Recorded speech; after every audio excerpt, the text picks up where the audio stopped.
अधरं मधुरं वदनं मधुरं नयनं मधुरं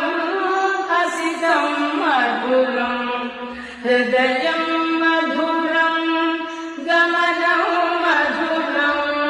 मथुराधिपतेरखिलं मधुरम् अधरं मधुरं वदनं मधुरं नयनं अधरं मधुरं वदनं मधुरं नयनं मधुरं हसितं मधुरं हृदयं मधुरं गमनं मधुरं मथुरा